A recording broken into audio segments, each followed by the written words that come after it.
Normalizing menstrual health is really important, especially with something that's so natural to us in our life. 1.8 billion people across the world menstruate, but ultimately this affects also those who live in their societies. It's about how do we support you to feel your best.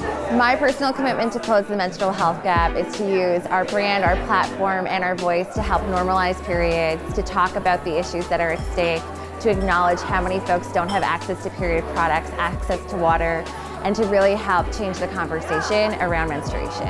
You hear periods are gross, that's disgusting, nobody wants to hear about that so often. The negative comments definitely became a motivator for me for sure.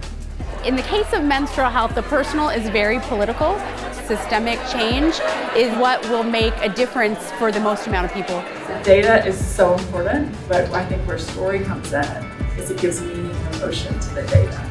That's when we can maximize impact. My great wish is more bravery, more destigmatization, owning our voice. The future is radical, open-minded, empowered. This is a societal challenge and it needs action from everyone. My commitment is to make sure that everyone is aware that they have to do something.